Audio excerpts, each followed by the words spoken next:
죄송합니다만 저희는 60대 이상은 뽑지 않습니다. 10번째 면접장에서도 같은 말을 들었다. 윤정은 무거운 발걸음으로 계단을 내려왔다. 손등의 주름살이 유독 깊어 보이는 날이었다. 아직 일할 수 있는데 원룸 월세는 이미 2달째 밀렸다. 편의점 도시락으로 하루 한 끼를 때우는 게 일상이 된 지 오래였다. 주머니 속만 원짜리 2장이 바스락거렸다. 그때였다. 휴대폰 알림이 떴다. 강남구 청담동 고급 주택가 가사도우미 긴급 구인. 주 6일 월 300만 원 식사 숙소 제공. 나이 학력 무관 당일 면접 가능. 윤정의 심장이 쿵 하고 뛰었다. 월 300만 원이라니. 이 나이에 받을 수 있는 금액이 아니었다. 뭔가 이상했다. 하지만 선택지가 없었다. 그녀는 떨리는 손으로 전화를 걸었다. 네, 윤정 씨. 지금 바로 오실 수 있으세요? 주소 보내드릴게요. 목소리는 차갑고 건조했다. 마치 물건을 주문하듯. 1시간 후 윤정은 청담동 한복판에 서 있었다. 고급 주택가였다. 3층짜리 단독주택들이 즐비했다. 담장 너머로 보이는 정원에는 계절꽃들이 만개해 있었다. 여기가 맞나? 윤정은 주소를 다시 확인했다. 틀림없었다. 그녀는 초인종을 눌렀다. 띵동. 잠시 후 문이 열렸다. 40대 중반쯤 되어 보이는 여자가 나타났다. 단정한 정장 차림에 차가운 인상이었다. 윤정 씨 맞으시죠? 저는 이 집 비서 김미연입니다. 들어오세요. 윤정은 고개를 숙이며 안으로 들어갔다. 현관을 지나자마자 펼쳐진 거실은 그녀가 살아온 세상과는 다른 곳이었다. 대리석 바닥 천장까지 이어진 통유리창 샹들리에. 그림 같은 정원이 한눈에 들어왔다. 이쪽으로 오세요. 부인께서 기다리고 계십니다. 비서는 앞장서서 걸었다. 윤정은 그 뒤를 따라 계단을 올랐다. 2층 서재문 앞에서 비서가 멈춰섰다. 똑똑. 부인님, 면접자 윤정 씨 모시고 왔습니다. 들어오세요. 문 안쪽에서 들려온 목소리. 그 순간 윤정의 온몸이 얼어붙었다. 이 목소리. 비서가 문을 열었다. 서재 안 창가에 앉아있던 여자가 천천히 고개를 돌렸다. 30대 후반. 단아한 이목구비. 긴 생머리. 그리고 오른쪽 눈가의 작은 점. 윤정은 숨이 멎었다. 수진이 30년 전 빚쟁이들에게 쫓겨 집을 나서던 그날. 남편은 이미 증발했고 당시 5살이었던 딸 수진이는 친정어머니에게 맡겨졌다. 다시 데리러 올게. 꼭 데리러 올게. 그게 마지막이었다. 친정어머니는 1년 뒤 돌아가셨고 수진이는 고아원으로 보내졌다는 소식을 들었다. 윤정은 그 뒤로도 몇 번이나 찾으려 했지만 입양 기록은 비공개였다. 딸의 행방은 그렇게 끊겼다. 그리고 지금 30년 만에 자신의 딸이 눈앞에 있었다. 윤정 씨. 수진이 눈을 가늘게 뜨며 물었다. 네.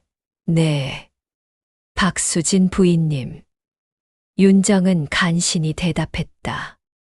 목소리가 떨렸다. 수진은 윤정을 위아래로 훑어보았다. 표정은 차갑고 무뚝뚝했다. 나이가 좀 있으시네요. 일 감당하실 수 있겠어요? 네. 몸은 튼튼합니다. 무슨 일이든 열심히 하겠습니다. 이 집은 손이 많이 갑니다. 주 6일 오전 7시부터 밤 10시까지. 식사 준비, 청소, 빨래, 정리정돈 모두 당신 몫입니다. 힘들어요. 괜찮습니다. 왜 이 나이에 이런 일을 하시려고요? 수진의 눈빛이 날카로워졌다. 윤정은 고개를 숙였다. 살아야 해서요. 잠시 침묵이 흘렀다. 수진은 창밖을 바라보며 말했다. 좋아요. 내일부터 출근하세요. 숙소는 1층 작은 방 쓰시면 됩니다. 김 비서가 안내할 겁니다. 감사합니다, 부인님. 윤정은 90도로 허리를 숙였다. 그 순간 눈물이 핑 돌았다. 수진아, 엄마야. 엄마가 돌아왔어. 하지만 입 밖으로 낼 수 없었다. 30년이라는 시간은 모녀를 완전히 나무로 만들어버렸다. 그날 밤 윤정은 1층 작은 방에 누워 천장을 바라봤다. 30년 만에 찾은 딸. 하지만 그 딸은 자신을 기억하지 못했다. 그럴 수밖에 없지. 5살이었으니까. 윤정은 눈물을 닦았다. 괜찮아. 이렇게라도 곁에 있을 수 있다면. 그녀는 조용히 다짐했다. 정체를 숨기고 가정부로서 딸 곁을 지키겠다고. 그리고 이번엔 절대 떠나지 않겠다고. 하지만 윤정은 아직 몰랐다. 이 집에 감춰진 어둠이 얼마나 깊은지를. 그리고 자신이 곧 그 어둠과 마주하게 될 거라는 것을. 첫 출근 날 아침 6시 30분. 윤정은 작은 방에서 일어나 조용히 부엌으로 향했다. 김 비서가 어제 건네준 업무 매뉴얼을 펼쳤다. 아침 7시 부인 모닝커피 사위님 아메리카노. 아침 7시 30분 식사 준비 한식 기본. 저녁 6시 석식 준비 사위님 귀가 시간 엄수. 사위님. 윤정의 가슴이 철렁 내려앉았다. 수진이가 결혼했다는 건 알고 있었다. 하지만 그 남자가 어떤 사람인지는 아직 몰랐다. 그녀는 커피를 내리기 시작했다. 오전 7시 정각. 윤정은 쟁반에 커피 2잔을 올려 2층으로 올라갔다. 똑똑. 부인님, 커피 가져왔습니다. 들어오세요. 문을 열고 들어서자 수진이 화장대 앞에 앉아 있었다. 거울 속 그녀의 표정은 어제보다 더 어두워 보였다. 여기 두세요. 네. 윤정은 테이블에 커피를 내려놓으며 수진을 슬쩍 바라봤다. 그때였다. 수진의 손목에 희미한 멍 자국이 보였다. 저건. 윤정의 눈빛이 흔들렸다. 하지만 수진은 재빨리 소매를 내렸다. 사위님 커피는 서재에 두시면 됩니다. 네, 알겠습니다. 윤정은 다시 복도로 나와 서재 문을 두드렸다. 들어와. 낮고 거친 목소리였다. 문을 열고 들어서자 책상 앞에 앉아 있던 남자가 고개를 들었다. 40대 초반. 정장 차림. 날카로운 눈매. 새로운 가정부. 네. 윤정이라고 합니다. 커피 여기 두고 나가. 말투가 퉁명스러웠다. 윤정은 조용히 커피를 내려놓고 뒤돌아섰다. 그 순간이었다. 야. 윤정이 멈춰섰다. 이 집 규칙 하나 알려줄게. 우리 부부 일에 절대 끼어들지 마. 보고 들어도 입 다물고 있어. 알았어? 목소리에 위협이 섞여 있었다. 윤정은 고개를 숙였다. 네. 나가. 윤정은 서둘러 방을 나왔다. 복도에 서서 그녀는 떨리는 손을 꽉 쥐었다. 저 남자. 뭔가 이상해. 그날 저녁 6시. 윤정은 저녁 식사를 준비하며 식탁을 차렸다. 된장찌개, 불고기, 시금치나물, 김치. 정성스럽게 준비한 상차림이었다. 다 됐습니다. 김 비서가 2층으로 올라가 부부를 불렀다. 잠시 후 수진과 남편 강민호가 내려왔다. 두 사람은 마주 보고 앉았다. 윤정은 부엌 문 뒤에서 조용히 지켜봤다. 오늘 회사 어땠어? 수진이 조심스럽게 물었다. 시끄러워. 밥이나 먹자.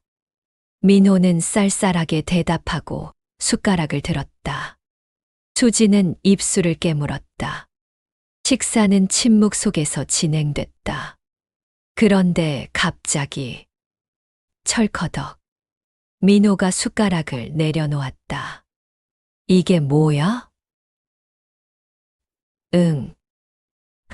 이 찌개 간이 왜 이래? 자. 민호의 목소리가 날카로워졌다. 미안해. 가정부 선생님이 처음이라. 처음? 그럼 제대로 가르쳐야지. 당신은 뭐 했어? 내가. 당신은 집에서 뭐 하는 거야? 하루 종일 놀면서. 그게 아니라. 아니긴 뭐가 아냐. 탁. 민호가 식탁을 내리쳤다. 그릇들이 덜컥거렸다. 수지는 움찔하며 고개를 숙였다. 윤정은 부엌 문 뒤에서 두 손을 꽉 쥐었다. 심장이 미친 듯이 뛰었다. 저 자식이 먹기 싫어. 민호는 자리에서 일어나 2층으로 올라가 버렸다. 쿵쿵쿵. 발소리가 복도에 울렸다. 수지는 그대로 앉아 있었다. 고개를 숙인 채 떨리는 손으로 물잔을 들었다. 윤정은 부엌 문을 열고 나갔다. 부인님, 제가 간을 잘못 맞춘 것 같습니다. 죄송합니다. 아니에요. 괜찮아요. 수지는 고개를 저으며 억지 미소를 지었다.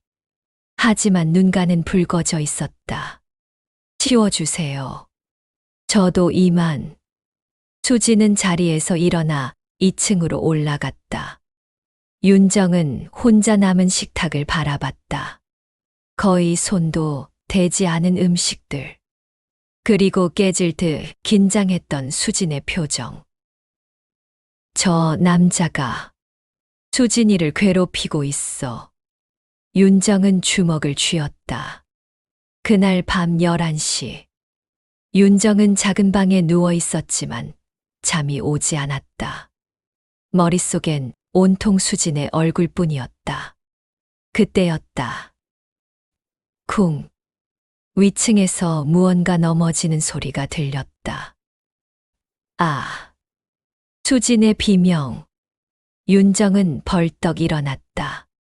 그리고 조심스럽게 방문을 열고 복도로 나갔다. 2층에서 남자의 목소리가 들렸다.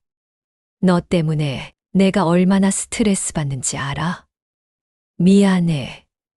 내가 잘못했어. 잘못했으면 제대로 해. 맨날 멍청하게. 탁탁. 뭔가 던지는 소리. 그리고 수진의 흐느끼는 소리. 윤정은 계단 아래에서 주먹을 쥐고 떨었다. 당장 올라가서. 하지만 발이 떨어지지 않았다. 지금 올라가면, 정체가 드러나면, 쫓겨나면 다신 수진 곁에 있을 수 없다. 윤정은 눈물을 삼키며 제자리에 서 있었다. 그 무력함이 30년 전 딸을 버리고 떠났던 그날처럼 가슴을 짓눌렀다. 다음 날 아침, 윤정이 커피를 들고 2층에 올라갔을 때 수지는 선글라스를 끼고 있었다. 부인님, 커피 가져왔습니다. 고마워요. 여기 두세요. 수진의 목소리는 쉬어 있었다. 윤정은 조심스럽게 물었다. 괜찮으세요? 네. 아, 네. 괜찮아요. 혹시 어디 불편하신데? 괜찮다니까요. 수진의 목소리가 갑자기 높아졌다. 윤정은 움찔했다. 죄송합니다. 나가주세요. 혼자 있고 싶어요. 네. 윤정은 고개를 숙이고 방을 나왔다. 복도에 서서 그녀는 눈물을 닦았다. 수진아, 엄마가 여기 있어. 엄마가. 하지만 그 말을 할 수 없었다.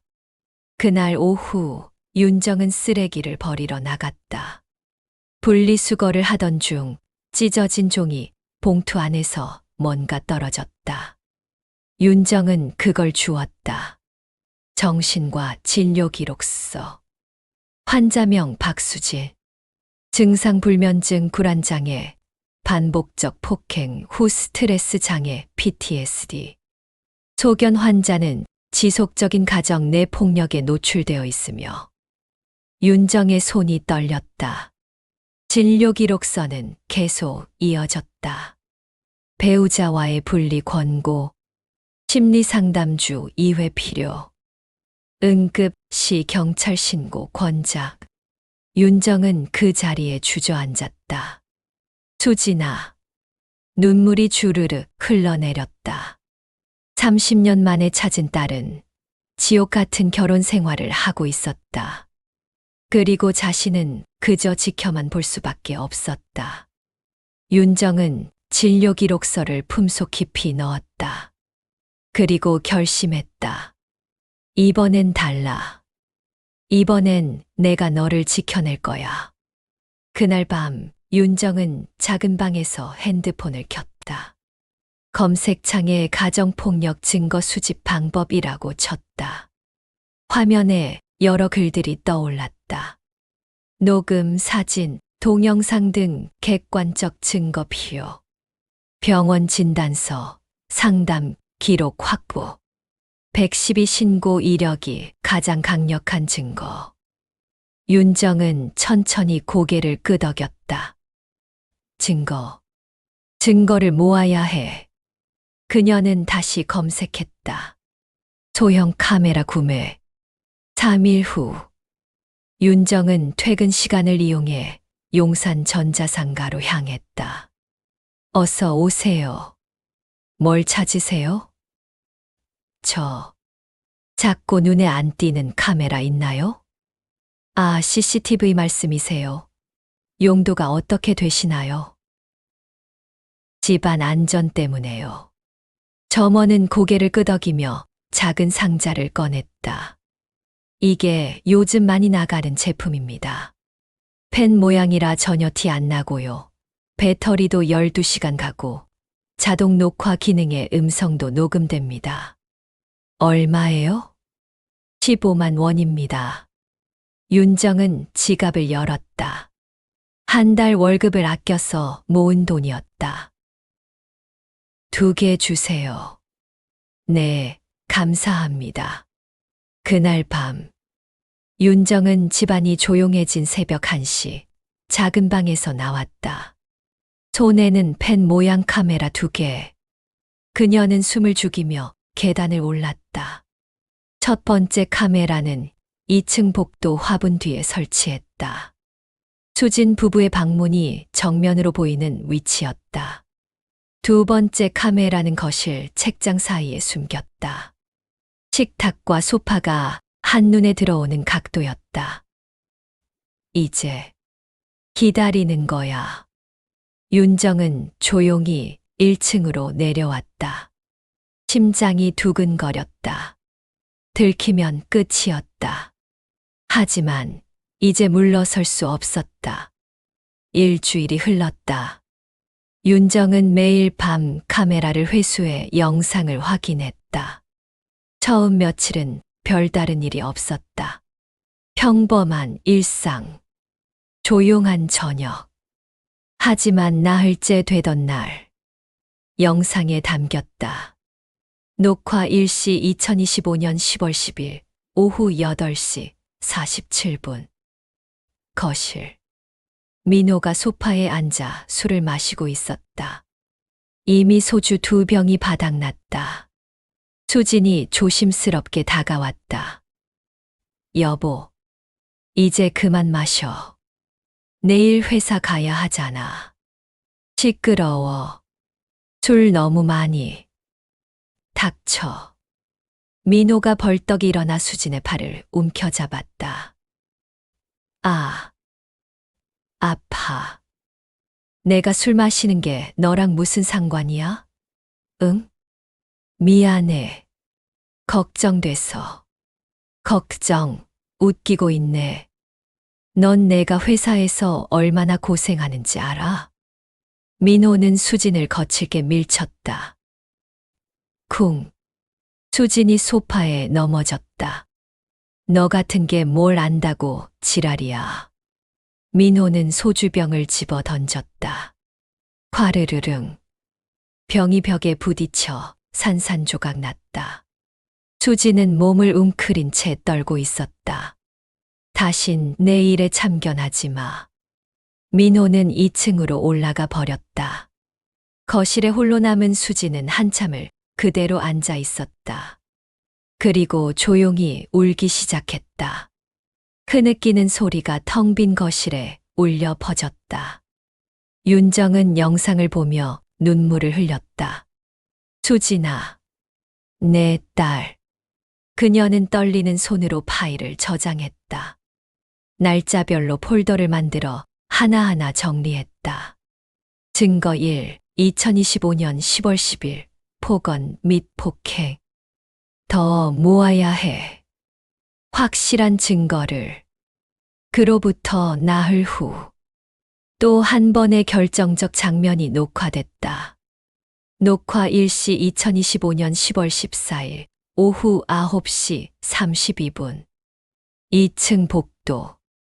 민호와 수진이 언성을 높이고 있었다. 당신 오늘 어디 갔다 왔어? 병원. 병원. 무슨 병원? 그냥 몸이 안 좋아서. 거짓말하지 마. 나한테 허락도 안 받고. 민호의 목소리가 차갑게 가라앉았다. 당신은 내 허락 없이 아무 데도 가면 안 돼. 알았어? 여보, 그게 무슨, 뭐가 무슨 소리야. 탁. 민호가 수진의 뺨을 때렸다. 아. 수진이 비틀거리며 벽에 부딪혔다. 넌 내 거야. 내 허락 없인 숨도 쉬지 마. 민호는 수진의 턱을 움켜잡았다. 알아들었어? 응. 크게 대답해. 알았어요. 수진의 목소리는 떨리고 있었다. 민호는 그제야 손을 놨다. 들어가 있어. 수진은 방으로 들어갔고 문이 닫혔다. 윤정은 영상을 보며 온몸이 부들부들 떨렸다. 저 개자식이.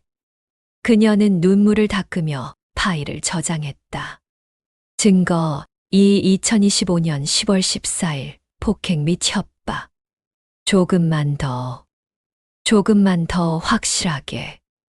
그런데 그날 밤 윤정이 카메라를 회수하러 2층에 올라갔을 때였다. 갑자기 복도에 불이 켜졌다. 누구야? 민호였다. 윤정은 화들짝 놀라 화분 뒤로 손을 뺐다. 아, 저 화분에 물을 주려고. 민호는 눈을 가늘게 뜨며 다가왔다. 이 시간에. 네. 낮에 깜빡해서요. 민호는 윤정을 위아래로 훑어봤다. 이상한 짓 하지 마. 딱 보면 알아. 네. 죄송합니다. 민호는 다시 방으로 들어갔다. 윤정은 심장이 터질 것 같았다. 들켰나? 아니다. 카메라는 화분 뒤에 잘 숨겨져 있었다. 하지만 위험했다. 조심해야 해. 더 조심해야 해. 다음 날 아침, 윤정은 평소처럼 커피를 준비했다. 그런데 수진의 방문 앞에서 목소리가 들렸다. 김 비서, 오늘 점심에 변호사 만나기로 했어. 자, 준비해줘. 네, 사모님. 윤정의 귀가 쫑긋했다. 변호사. 혹시 수진이 이혼을 생각하는 걸까? 윤정은 조심스럽게 문을 두드렸다. 부인님, 커피 가져왔습니다. 들어오세요. 문을 열고 들어서자 수진은 거울 앞에 앉아 화장을 하고 있었다. 왼쪽 뺨에 희미한 멍 자국이 보였다. 파운데이션으로 가리려 애쓰고 있었다. 커피 여기 두시면 돼요. 네. 윤정은 조심스럽게 물었다. 부인님, 오늘 어디 나가세요? 네. 잠깐 볼 일이 있어서요. 혹시 불편한 일 있으시면 언제든 말씀하세요. 수진의 손이 멈췄다. 그녀는 거울 속으로 윤정을 바라봤다. 왜요? 왜 그런 말씀하세요? 아, 아닙니다. 그냥, 윤정 씨. 수진이 돌아앉았다. 제 일에 관심 갖지 마세요. 당신은 가정부일 뿐이에요. 목소리는 차갑고 단호했다. 죄송합니다. 윤정은 고개를 숙이고 방을 나왔다. 복도에서 그녀는 가슴을 쓸어내렸다. 수진아, 엄마는 내가 걱정돼서 그런 건데. 하지만 수진은 모른다. 자신이 엄마라는 것을. 그날 오후 3시. 윤정은 설거지를 하다가 문득 2층을 올려다봤다. 수진은 아직 돌아오지 않았다. 민호도 회사에 있었다. 집은 텅 비어 있었다. 지금이야. 윤정은 재빨리 계단을 올랐다. 수진의 방문을 열고 들어갔다. 방 안은 깔끔하게 정돈되어 있었다. 하지만 뭔가 쓸쓸한 기운이 감돌았다. 윤정은 책상 서랍을 조심스럽게 열었다. 노트, 펜, 화장품. 그리고 그 아래 작은 수첩 하나. 윤정은 그것을 꺼냈다. 펼치자마자 가슴이 철렁 내려앉았다. 수진의 일기. 2025년 9월 1일. 또 맞았다. 이번엔 허리를. 숨 쉴 때마다 아프다. 병원 가고 싶지만 민호가 허락 안 해준다. 어떡하지? 2025년 9월 15일. 변호사 상담 받았다. 이혼하려면 증거가 필요하대. 하지만 난 증거를 모을 용기가 없다. 민호가 알면 무슨 짓을 할지 모른다. 2025년 9월 28일. 엄마가 보고 싶다. 얼굴도 기억 안 나지만 가끔 꿈에 나온다. 따뜻한 손, 자장가 소리. 엄마, 어디 계세요? 2025년 10월 3일. 새로 온 가정부 윤정 씨. 자꾸 나를 걱정스럽게 쳐다본다. 왜 그러는 걸까? 불편하다. 하지만 동시에 묘하게 편안하다. 윤정은 일기를 읽으며 눈물이 주르륵 흘렀다. 엄마가 여기 있어.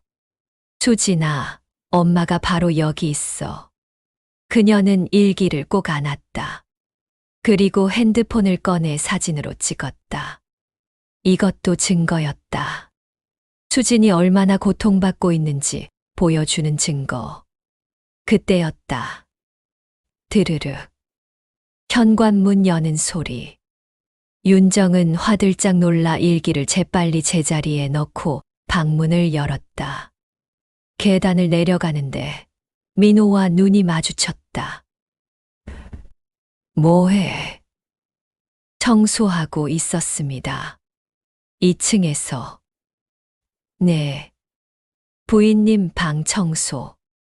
부인 방은 건드리지 말래도. 못 알아들어? 민호의 눈빛이 날카로웠다.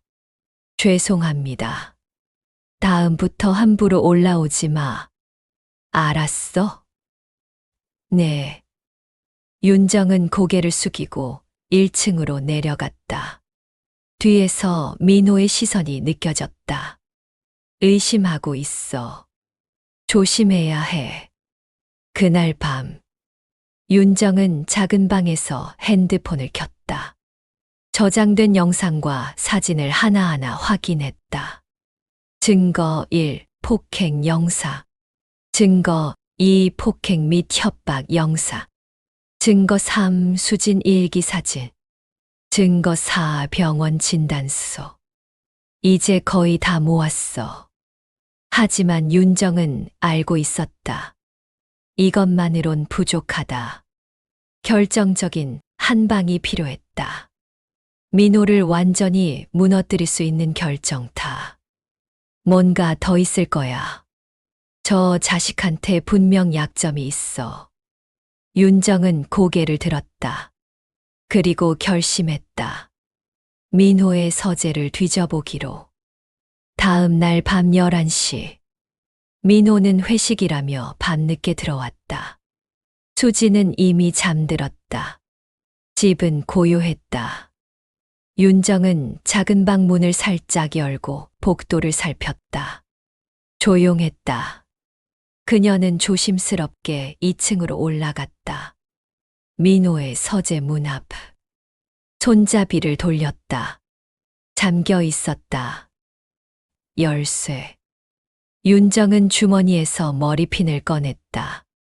젊은 시절 집에서 쫓겨나 여러 허드레시를 하며 배운 기술이 있었다. 찰칵. 문이 열렸다.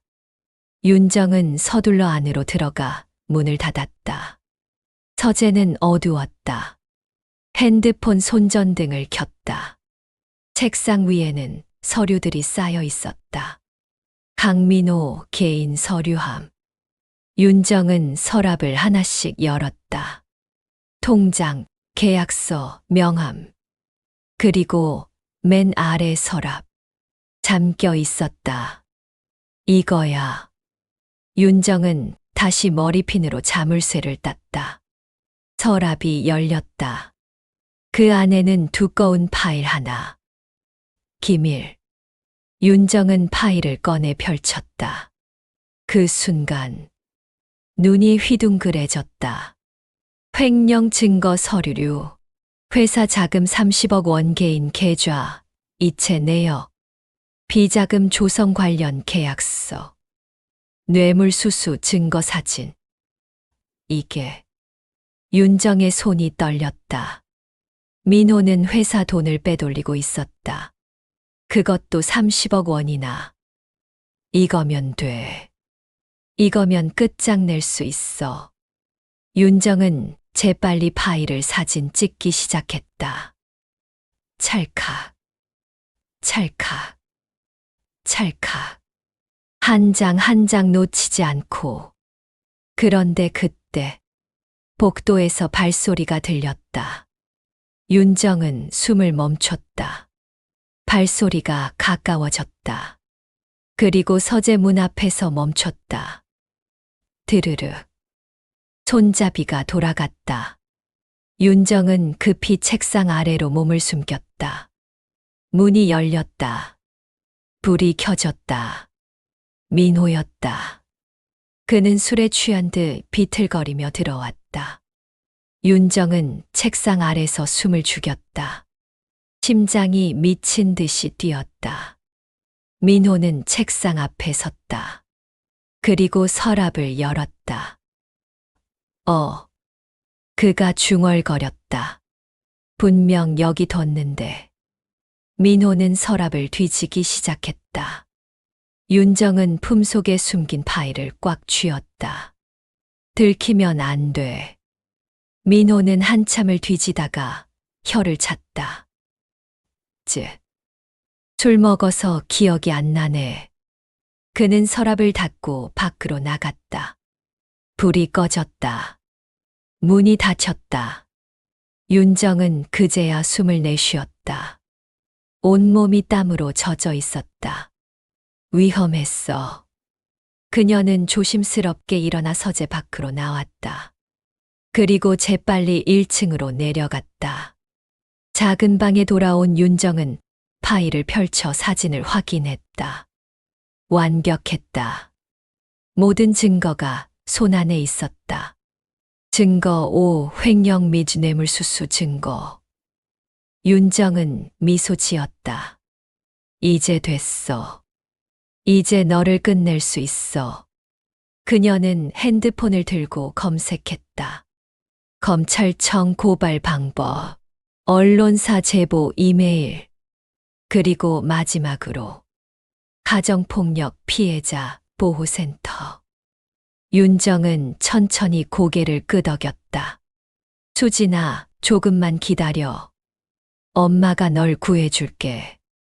다음 날 아침, 윤정은 평소보다 일찍 일어났다. 손에는 USB 하나. 그 안에는 지난 2주간 모은 모든 증거가 담겨 있었다. 민호의 폭행 영상 4건, 수진의 일기 사진, 병원 진단서, 횡령 서류 사진 37장. 이제 끝을 내야 해. 윤정은 핸드폰을 켰다. 먼저 검찰청 민원 사이트에 접속했다. 익명 고발. 제목 대기업 임원 횡령 및 가정폭력 고발. 내용 강민호 43세는 그룹 계열사 이사로 재직 중이며 회사 자금 30억 원을 횡령하고 배우자를 상습, 폭행해 왔습니다. 증거 파일을 첨부합니다. 첨부 증거 1.10.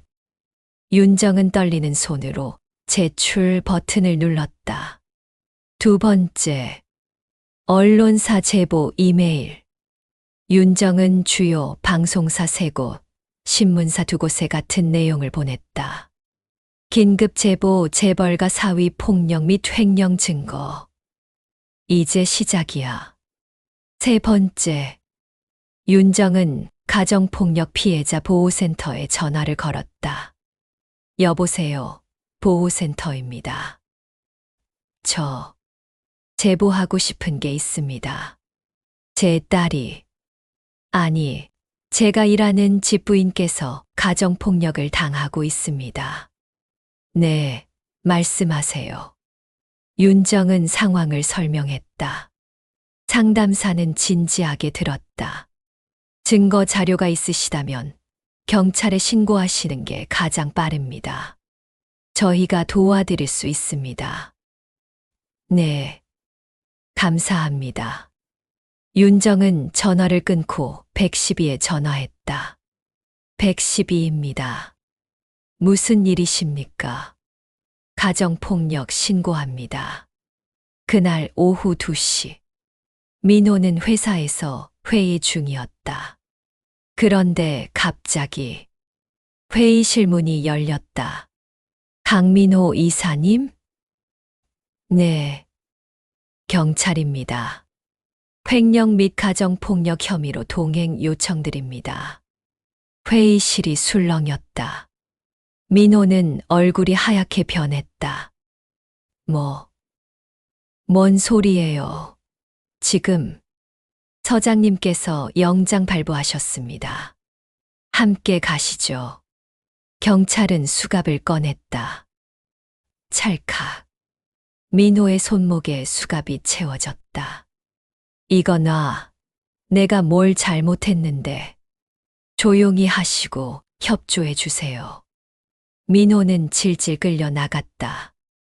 회사 복도에서 직원들이 웅성거렸다. 플래시가 터졌다.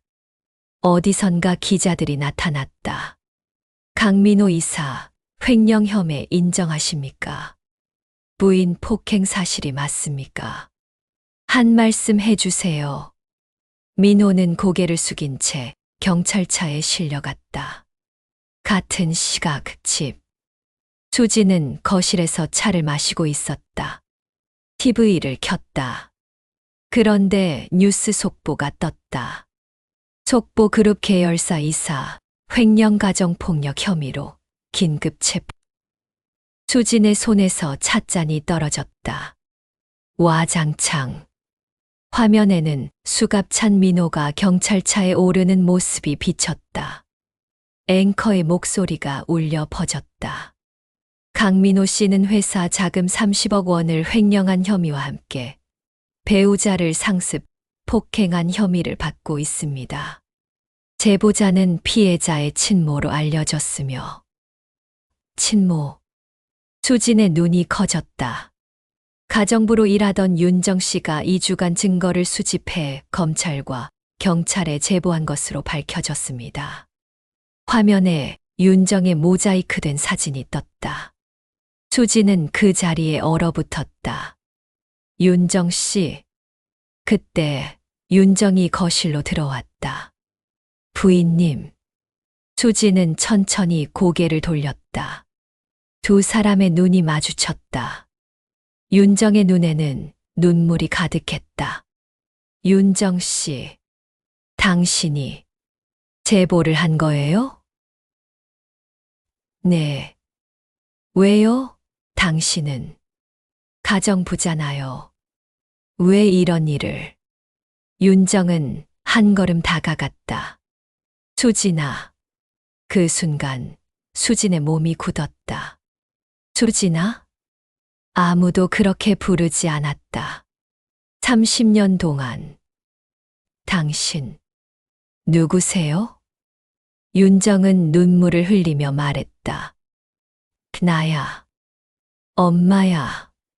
시간이 멈춘 것 같았다. 수지는 입술을 떨며 고개를 저었다. 무슨 소리예요? 30년 전 너를 두고 떠났어. 빚쟁이들한테 쫓겨서. 너를 외할머니한테 맡기고 다시 데리러 온다고 약속했지. 윤정은 울먹이며 계속했다. 근데 나는 못 지켰어. 할머니 돌아가시고 너는 고아원에 갔고 나는 너를 찾을 수 없었어. 거짓말. 내 오른쪽 눈가에 점이 있지.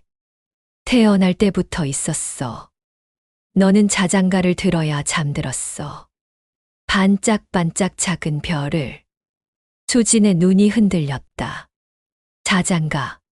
어렴풋한 기억이 떠올랐다. 따뜻한 손. 부드러운 목소리. 자장가.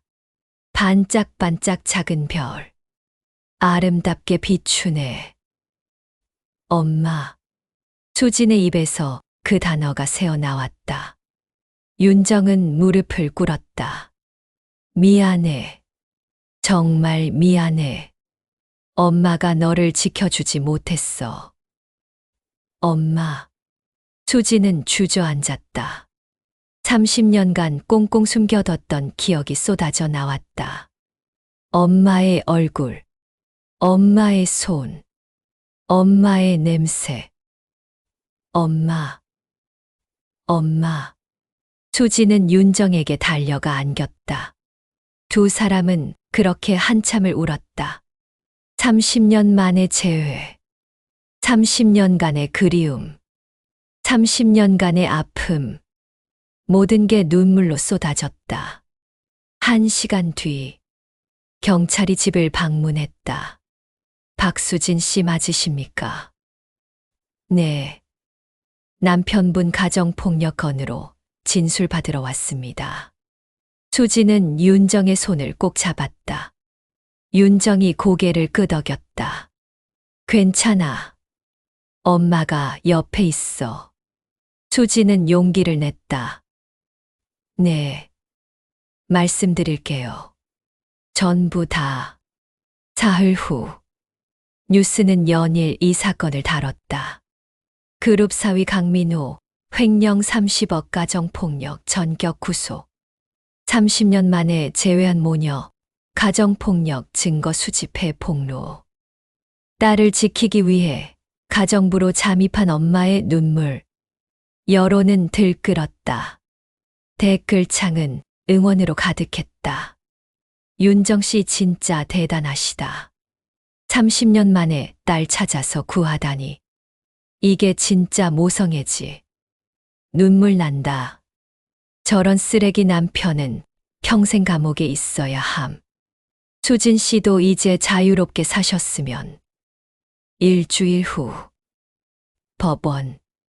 민호는 구속 상태로 재판을 받았다. 검사가 증거를 제출했다. 피고인 강민호는 2년간 회사 자금 30억 원을 횡령했으며 배우자 박수진 씨를 상습 폭행했습니다. 증거 영상을 제출합니다. 법정 스크린에 영상이 재생됐다. 민호가 수진을 때리는 장면. 소주병을 던지는 장면. 내 거야. 내 허락 없인 숨도 쉬지 마라는 협박. 방청석에서 탄식이 흘러나왔다.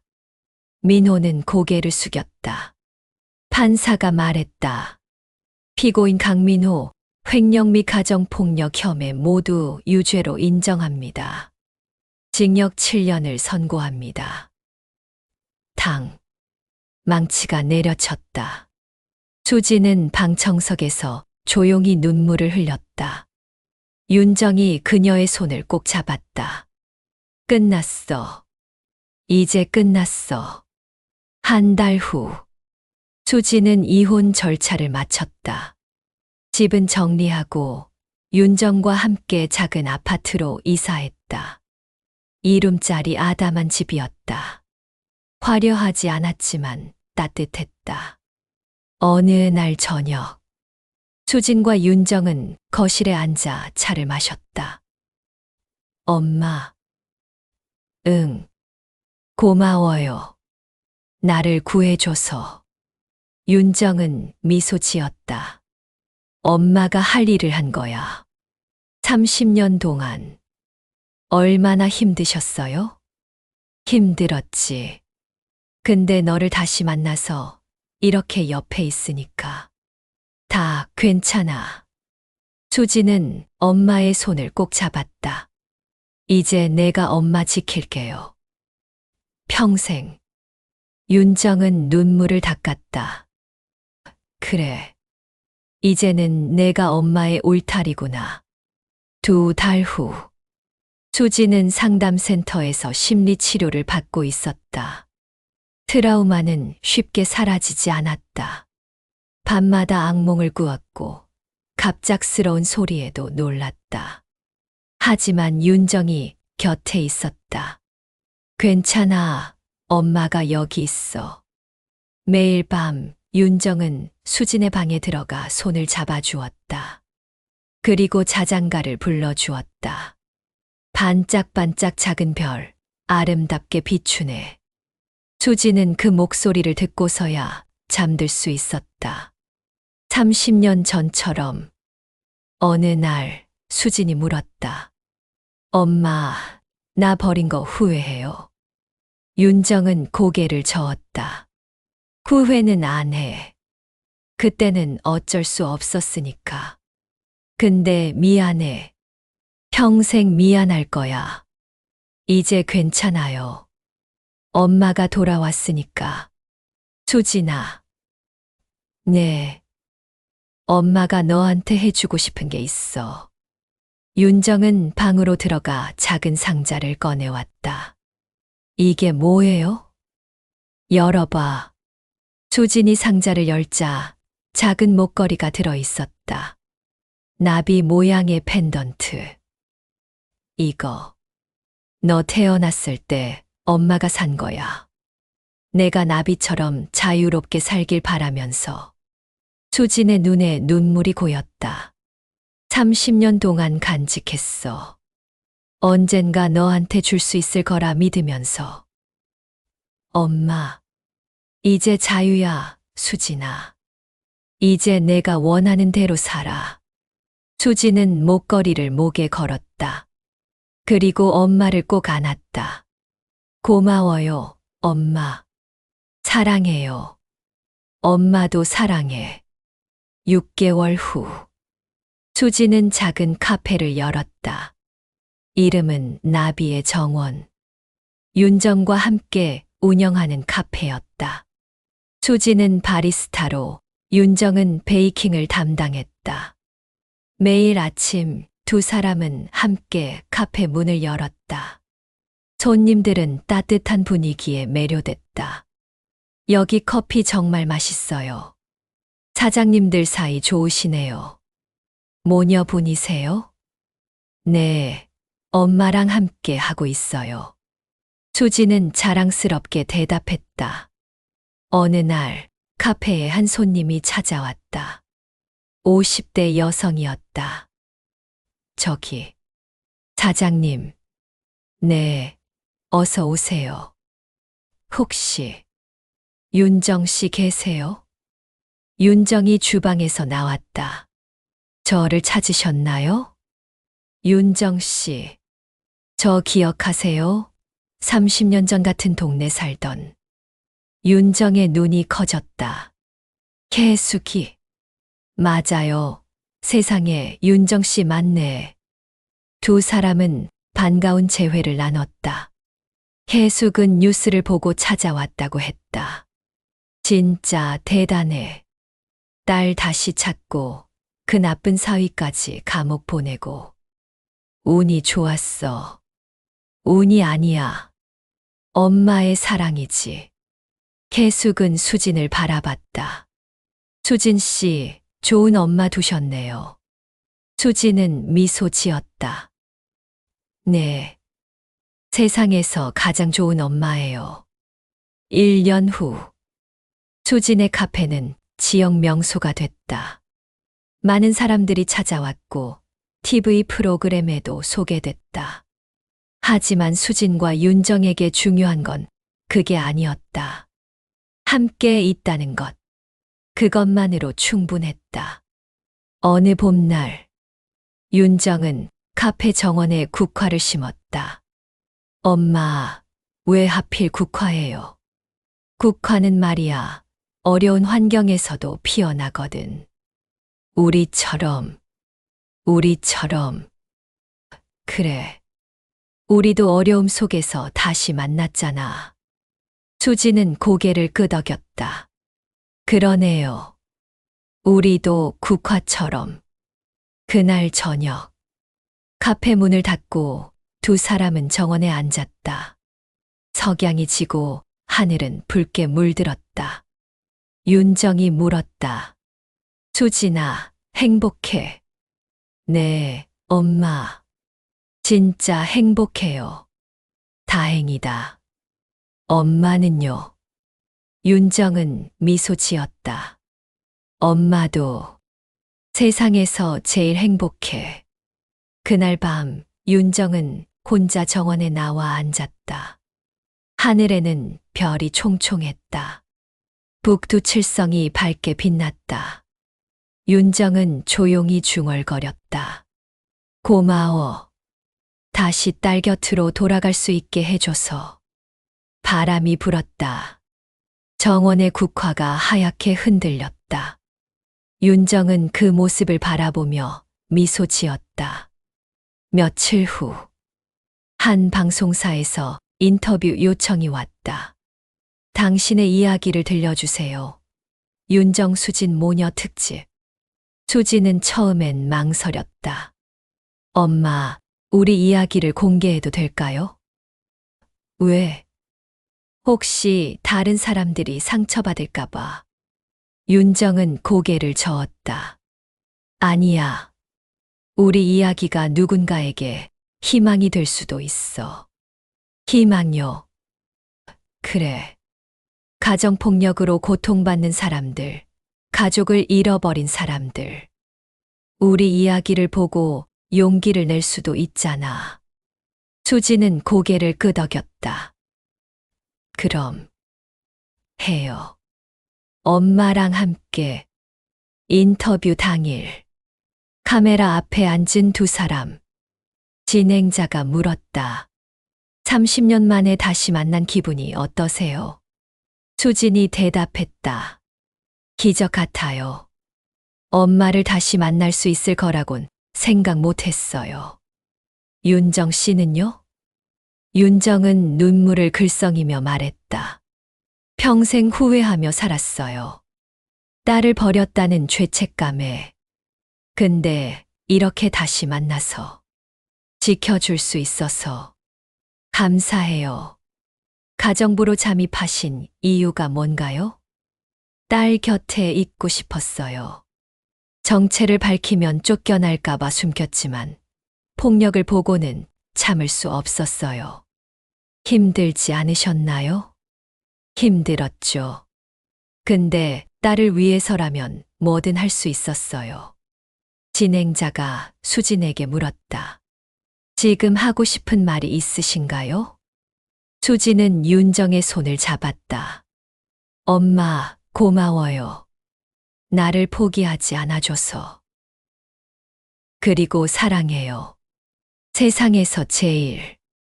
윤정은 눈물을 흘렸다. 엄마도 사랑해, 수진아.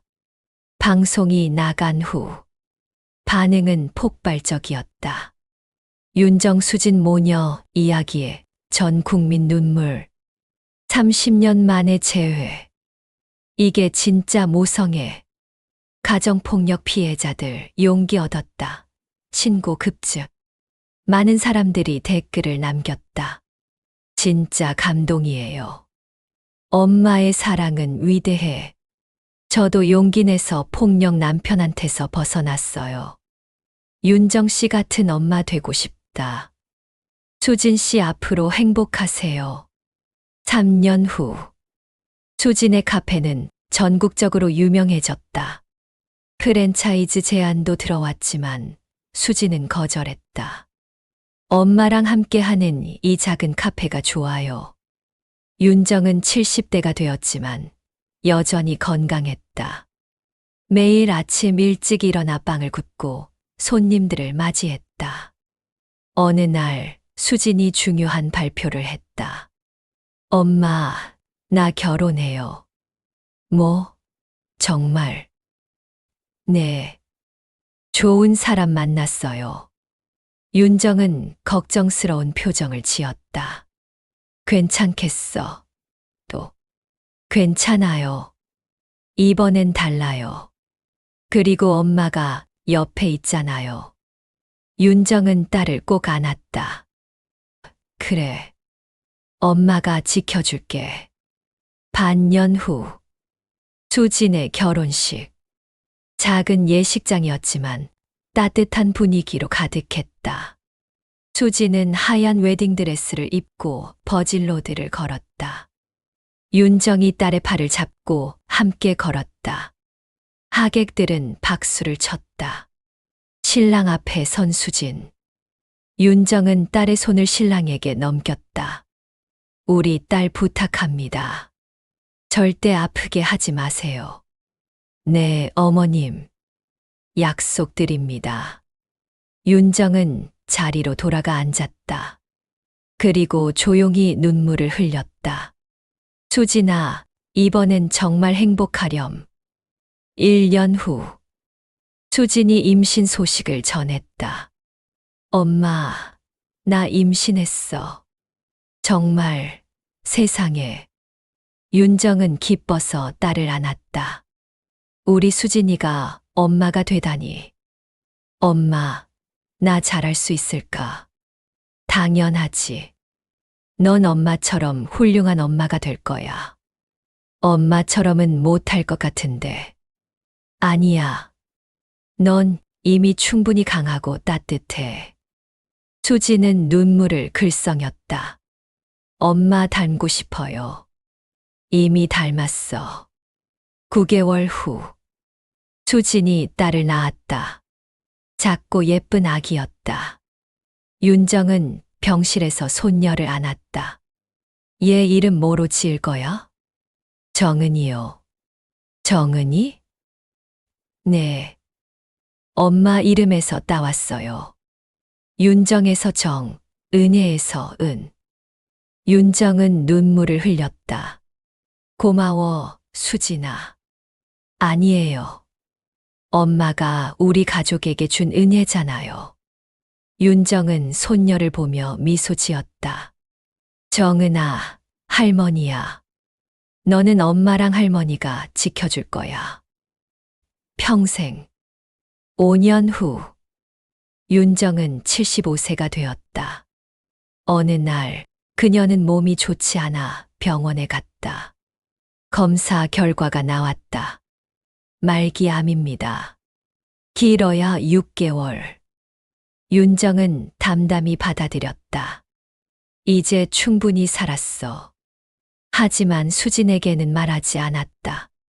3개월이 지났다. 윤정의 몸은 점점 약해졌다. 수진이 눈치챘다. 엄마, 요즘 안 좋아 보이는데. 괜찮아. 나이 들어서 그래. 병원 가요. 아니야, 괜찮아. 하지만 수지는 고집을 부렸다. 병원에서 진단을 받았다. 수지는 주저앉았다. 엄마, 왜 말 안 했어요? 걱정시키고 싶지 않았어. 엄마. 수지는 울음을 터뜨렸다. 이제 막 행복해졌는데. 왜? 윤정은 딸을 안았다. 괜찮아. 엄마는 충분히 행복했어. 너를 다시 만났고, 지켜줬고, 너의 행복을 봤어.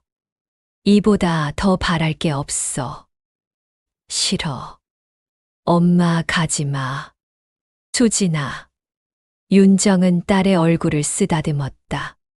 엄마는 항상 내 곁에 있을 거야. 여기. 윤정은 수진의 가슴을 가리켰다. 엄마는 내 심장 속에서, 내 기억 속에서 영원히 살 거야. 2개월 후. 윤정은 집에서 생을 마감하기로 했다. 호스피스 케어를 받으며 가족들과 함께 시간을 보냈다. 수지는 매일 엄마 곁을 지켰다. 손녀 정은이도 할머니 곁에 있었다. 할머니, 아파요? 아니야, 괜찮아. 정은이 얼굴 보니까 안 아파. 정은이는 할머니 손을 꼭 잡았다. 할머니 사랑해요. 할머니도 사랑해. 어느 날 새벽.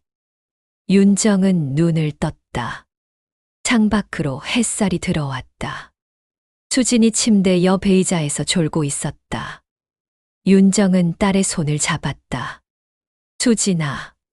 수진이 깼다. 엄마 깨셨어요? 응. 어디 불편해요? 아니. 괜찮아. 윤정은 미소 지었다. 수진아, 엄마 말 좀 들어줄래? 네, 엄마. 말씀하세요. 윤정은 천천히 말했다. 엄마는 너한테 미안했어. 30년 동안. 엄마. 근데 이제는 후회 없어. 너를 다시 만났고 지켜줬으니까. 엄마. 수진아, 앞으로 잘 살아. 정은이 잘 키우고 행복하게 살아. 네. 네. 수지는 눈물을 흘렸다. 그리고 말이야. 네, 엄마. 엄마는 항상 내 곁에 있을 거야. 잊지 마. 엄마. 윤정은 딸의 얼굴을 마지막으로 쓰다듬었다. 사랑해, 수진아. 세상에서 제일. 저도 사랑해요, 엄마. 세상에서 제일. 윤정은 눈을 감았다. 그리고 조용히 숨을 거뒀다. 편안한 표정이었다. 마치 오랜 여행을 끝내고 집에 돌아온 사람처럼. 장례식장. 많은 사람들이 찾아왔다. 카페 손님들, 이웃들, 방송 관계자들. 모두가 윤정을 기억했다. 훌륭한 분이셨어요. 정말 대단한 엄마셨죠. 수진 씨, 힘내세요. 수진은 조문객들에게 고개를 숙였다. 그리고 영정 앞에 섰다. 사진 속 윤정은 미소 짓고 있었다. 수진은 눈물을 흘리며 말했다. 엄마, 고마워요. 나를 찾아와 줘서, 나를 지켜줘서. 이제 편히 쉬세요. 나는 잘 살게요. 약속할게요. 3년 후, 수지는 카페 이름을 바꿨다. 윤정의 정원, 엄마를 기리기 위해서였다. 카페 입구에는 윤정의 사진이 걸려 있었다. 그 옆에는 글귀가 적혀 있었다. 세상은 늘 강한 자의 편에 서지만 진실은 언제나 가장 낮은 곳에서 피어난다. 매년 윤정의 기일이 되면 수지는 카페 정원에 국화를 심었다. 하얀 국화. 엄마가 좋아하던 꽃. 정은이도 함께 했다. 엄마, 할머니 보고 싶어요. 엄마도 보고 싶어. 할머니, 지금 어디 있어요? 수지는 하늘을 가리켰다. 저기, 별이 된 거야. 별. 응. 밤마다 우리를 지켜보고 계셔. 정은이는 고개를 끄덕였다. 할머니, 사랑해요. 수지는 미소 지었다. 엄마, 들리죠? 우리 잘 살고 있어요. 그날 밤, 수지는 정원에 혼자 앉아 하늘을 바라봤다. 별이 총총했다. 북두칠성이 유독 밝게 빛났다. 수지는 중얼거렸다. 엄마, 나 지금 행복해요. 정말 행복해요. 바람이 불었다. 정원의 국화가 하얗게 흔들렸다. 마치 윤정이 대답하는 것처럼. 알아. 엄마도 행복해. 수지는 목에 걸린 나비 목걸이를 만졌다. 30년 전 엄마가 준 목걸이. 엄마, 나 이제 자유해요. 엄마 말대로 나비처럼. 목걸이가 달빛에 반짝였다. 수지는 눈을 감았다. 엄마의 목소리가 들리는 것 같았다. 반짝반짝 작은 별, 아름답게 비추네. 자장가. 30년 전에도 지금도 변하지 않는 엄마의 사랑. 10년 후, 수지는 50대가 되었다. 정은이는 고등학생이 되었다. 카페는 여전히 성업 중이었다.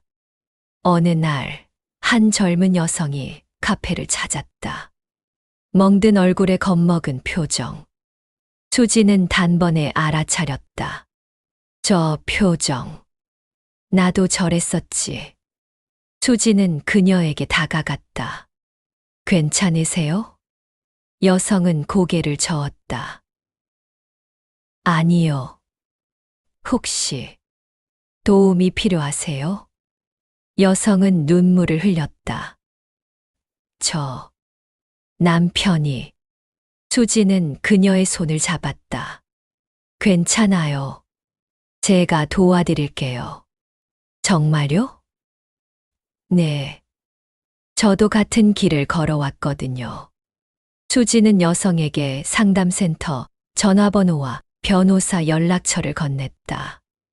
용기 내세요. 당신은 혼자가 아니에요. 여성은 고개를 끄덕였다. 감사합니다. 그날 밤 수지는 정원에 나가 국화를 바라봤다. 엄마, 오늘 누군가를 도와줬어요. 엄마처럼. 바람이 불었다. 국화가 흔들렸다. 수지는 미소 지었다. 엄마의 사랑은 이어지는 거구나. 그녀는 하늘을 올려다봤다. 별이 빛나고 있었다. 유독 밝게 빛나는 별 하나. 엄마, 보고 싶어요. 수지는 나비 목걸이를 만졌다. 그리고 조용히 중얼거렸다. 고마워요, 엄마. 나를 포기하지 않아줘서. 덕분에 나도 누군가의 엄마가 됐고, 누군가를 도울 수 있게 됐어요. 엄마의 사랑은 영원히 이어질 거예요. 나를 통해서, 정은이를 통해서. 바람이 다시 불었다. 이번엔 더 따뜻하게. 마치 윤정이 딸을 안아주는 것처럼. 수지는 눈을 감았다. 엄마의 체온이 느껴지는 것 같았다. 엄마의 자장가가 들리는 것 같았다. 반짝반짝 작은 별, 아름답게 비추네. 세상은 늘 강한 자의 편에 서지만 진실은 언제나 가장 낮은 곳에서 피어난다. 윤정은 가장 낮은 곳에서 시작했다. 가정부라는 이름으로. 하지만 그녀의 사랑은 그 어떤 것보다 높았다. 30년을 기다린 사랑. 30년을 후회한 사랑. 그리고 마침내 꽃 피운 사랑. 윤정은 떠났지만 그녀의 사랑은 딸에게 이어졌고 손녀에게 이어질 것이다. 그리고 언젠가 수진이 도운 그 여성에게도 그 여성의 딸에게도 끝없이 이어질 것이다. 사랑은 그런 것이다. 죽지 않는다. 사라지지 않는다. 다만 형태를 바꿔 영원히 흐를 뿐. 윤정의 정원에는 오늘도 하얀 국화가 피어난다. 바람에 흔들리며 하늘의 별을 바라보며 조용히 말하고 있다. 엄마는 영원하다. 이 이야기는 모든 엄마들에게 바칩니다. 포기하지 않는 사랑. 끝까지 지켜주는 사랑. 그 사랑이 얼마나 위대한지 이 이야기를 통해 전하고 싶었습니다. 당신도 누군가의 엄마입니다. 당신도 누군가의 딸입니다. 그 사랑을 기억하세요. 그리고 이어가세요. 사랑은 영원히 흐르니까요. 엄마, 사랑해요. 나도 사랑해, 세상에서 제일.